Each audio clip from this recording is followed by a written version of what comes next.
Caroline, c'est quoi le prana pour toi? Non, pour l'instant, le prana, pour moi,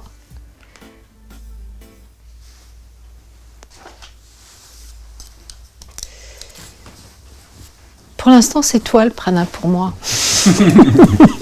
Bon, ça va être quelque chose de très théorique. Je ne connais pas d'autres.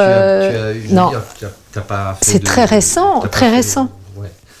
Je m'intéresse à ça parce que j'ai trouvé ça révolutionnaire, que l'on puisse s'alimenter de prana. Comme je te l'ai dit tout à l'heure, j'ai été très très touchée de voir que tu te filmais dans ton aventure. Et ça m'aurait semblé complètement barré, où j'aurais pensé lire un truc sur les yogis indiens qui faisaient ça, tu vois, mais quelque chose d'éloigné de moi. Et le fait que ce soit quelqu'un comme moi, voilà, des Occidentaux, des Français qui se nourrissent de prana, je me suis dit, alors c'est possible, on peut se nourrir comme ça, et le mec il m'a pas l'air de mentir. Alors j'ai suivi les vidéos. Et qu'est-ce que c'est pour moi? C'est une avancée gigantesque, c'est-à-dire que j'ai commencé à réfléchir un petit peu. Je me suis dit, si on commence à se nourrir de lumière, mais alors c'est un pied de nez à toute la merde qu'il y a sur Terre. Un sacré truc, une sacrée avancée, c'est incroyable.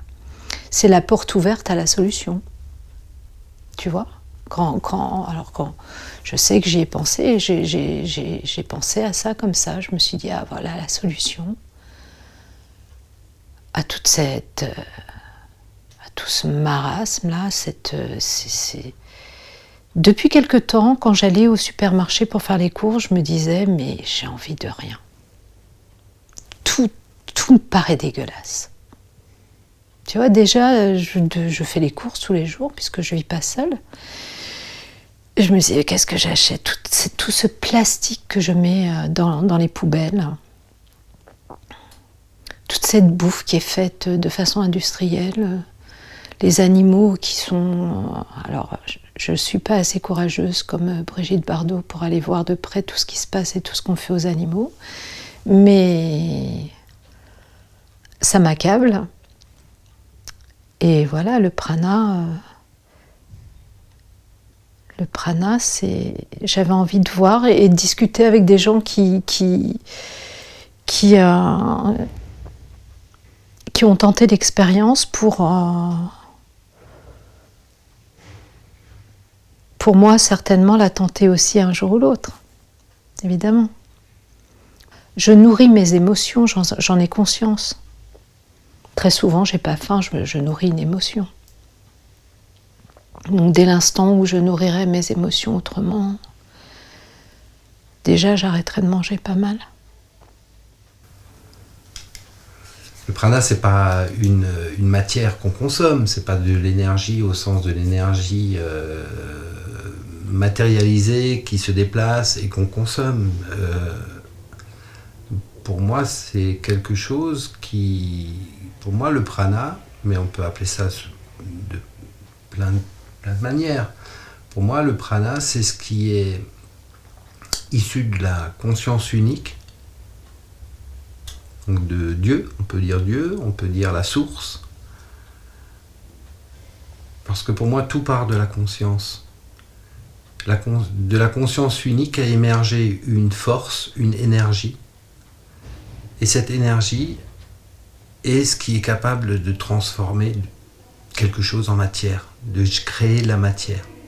Donc la conscience crée la matière à travers l'énergie. Les trois éléments qui constituent tout ce qui est vivant dans l'univers. D'abord la conscience, l'énergie et la matière. Et c'est la conscience via l'énergie qui crée la matière. Donc en fait pour moi le prana c'est ce trait d'union entre la conscience et la matière. C'est cette énergie.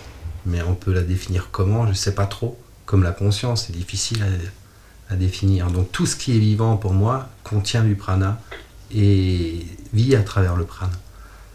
Donc les mots qu'on échange, la relation qu'on est en train d'établir, elle n'est que en fait de la matière qui véhicule du prana. Donc le prana, c'est pas un jeûne. Et ça m'a interpellée quand je regardais les vidéos, parce que pour moi, s'arrêter de manger, jusqu'alors, c'était un jeûne. Alors que là, c'est pas un jeûne.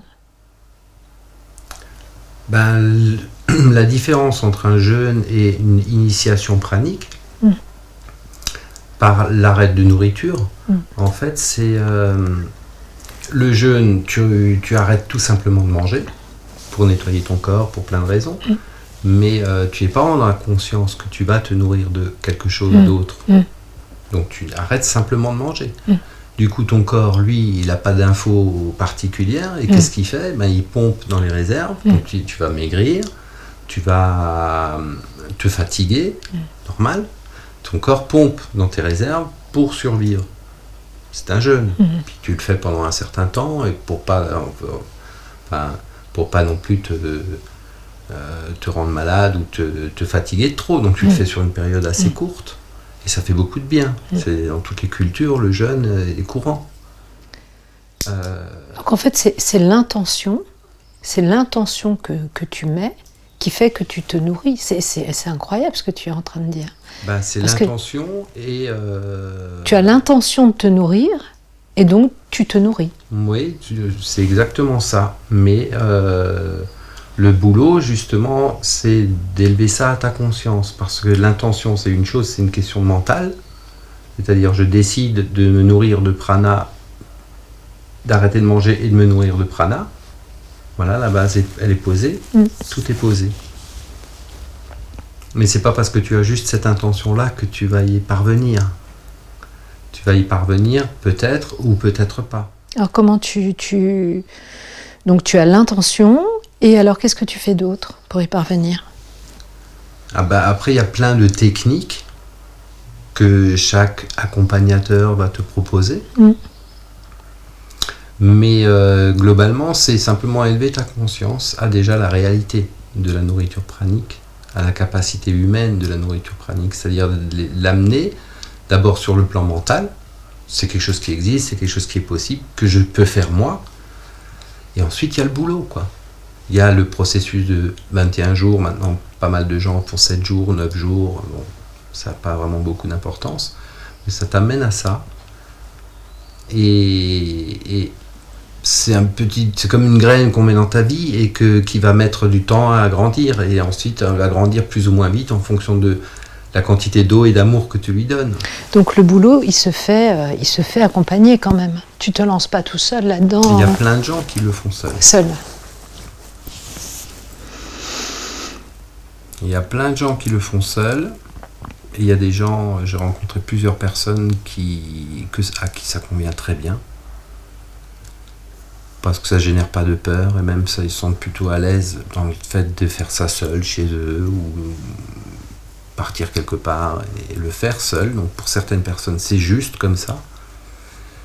Pour d'autres, ça génère des inquiétudes, du stress, et ils préfèrent être accompagnés. Donc il n'y a pas de... Parce qu'alors, si jamais je me dis, ok, je commence à me nourrir de prana à partir de maintenant. Donc là, c'est mon intention.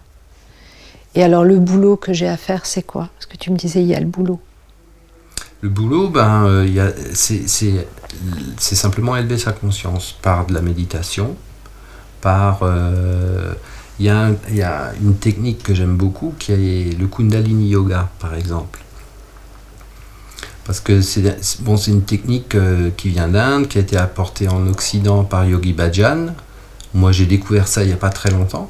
Mais c'est des méditations, c'est des mantras, c'est des postures. Et en fait, toute l'intention de cette personne, Yogi Bhajan, a été d'être en lien avec le prana. C'est ça que je vais faire en Inde, je crois. Tout est... possible que je fasse ça. Dans toutes ces explications par rapport aux postures, aux méditations, aux mantras, aux chants, en fait, il parle tout le temps du prana.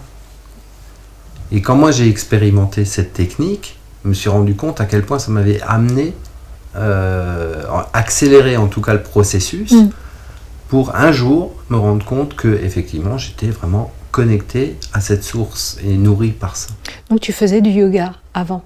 avant de... Bah, ça, c'est venu après. Ah non, c'est venu après. 21 jours, donc c'est venu après le processus. Donc j'ai fait un processus, 2 processus, après j'ai fait 40 jours, et après, un jour, j'ai rencontré quelqu'un qui m'a fait découvrir ça. Donc tu vois, c'est ça le cheminement. C'est que tu poses une graine, et puis ensuite tu rencontres les personnes qui vont te permettre d'ouvrir des portes, ou des activités, ou des techniques qui vont te permettre d'ouvrir les portes, mais qui sont différentes pour chacun. Parce que j'éveille ma conscience. Quand ma conscience est éveillée, je suis nourri. Et il n'y a pas un chemin. On est 7 milliards d'humains, il y a 7 milliards de chemins. Mais les stages praniques ou les processus praniques sont un chemin parmi tant d'autres et une technique parmi tant d'autres. Alors, quand tu dis « j'éveille ma conscience », parce que ma conscience... Non, j'éveille une certaine conscience alors. Parce que ma conscience, elle est toujours éveillée, non? Je suis toujours en conscience. Bah, peut-être toi, oui. Mais peut-être pas tout le monde. Tu vois? Ou en tout cas, il y a toujours des degrés. L'éveil de la conscience, c'est pas une finalité, c'est simplement je dirais un cap. J'ai conscience, je sais très bien de quoi je parle, parce que j'étais, il y a encore pas très longtemps, absolument pas intéressé ni par la spiritualité, ni par le prana, ni encore, enfin par rien de tous ces trucs ésotériques. Donc en fait, j'avais une vie tout à fait classique, je travaille, j'élève mes enfants, je construis ma maison, etc. Je gagne de l'argent pour vivre. Et tout ce qui était, on va dire, ésotérique ou spirituel ne m'intéressait pas. Alors que moi, je pratique quand même depuis 32 ans. Ouais, Donc j'éveille ma conscience. Mais ça n'avait rien à voir avec le prana, ou tu vois, c'était simplement avoir du discernement, plus de discernement. Plus de rapports harmonieux avec les gens, quels qu'ils soient, ou plus d'harmonie. Faire attention à ce que je dis. C'est la paix, hein. Ce que je fais, c'était la paix. Ressentir à un moment l'impact d'une parole et ne pas la dire, ou alors rechercher pour que je chemine dans un sens qui me permette de me développer le plus possible. C'était ça en fait, moi, ma pratique jusqu'alors. Tu vois, j'ai cheminé comme ça. Donc tu as simplement élevé ta conscience, c'est-à-dire ta conscience de toi par rapport aux autres, des autres par rapport à toi, de toi par rapport à l'univers, je ne sais quoi. Ouais. Tu as élevé ta conscience jusqu'à un moment où peut-être... mais c'est pas une finalité ni un but, mais voilà, maintenant tu t'intéresses au prana, tu t'intéresses à la démarche pranique. C'est ça aussi. C'est ma santé, ma santé. Ma santé, je te disais tout à l'heure, le fait de plus savoir quoi manger, de digérer de moins en moins de choses. Tu vois, c'est ça en fait, c'est ma santé qui m'a amenée au prana.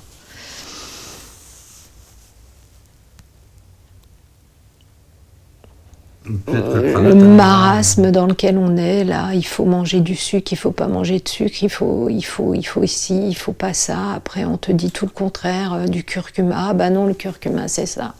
Et en fait on est ballotté et comme je suis un peu radicale, des fois je me dis bah tiens, plus bouffer ce serait bien.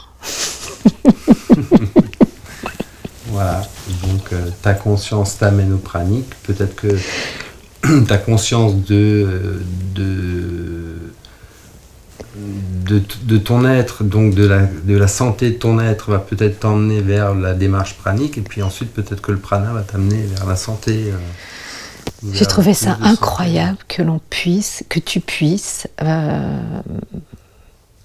quand je te vois sur tes vidéos en moto, là, et en fait tu manges pas, tu t'alimentes de prana, j'ai trouvé ça merveilleux. J'étais scotchée. J'ai pas été scotchée par beaucoup de choses dernièrement, tu vois, mais ça, ce truc-là... C'est les nouveaux Hells Angels, ils sont praniques. Maintenant, on fait de la vécane et on mange plus. Ah ouais, c'est bien ça. Ouais. Bon, en tout cas, Caroline, merci beaucoup de m'avoir reçu chez toi. On est à Paris. Et donc, je vais continuer ma balade. et rencontrer d'autres personnes qui sont, je le répète, des amis virtuels qui deviennent des rencontres matérielles. Et ben voilà quoi, à très bientôt. Merci à toi. Très touchée que tu sois venu jusque-là. Et je te raconterai pour l'Inde. D'accord. Merci.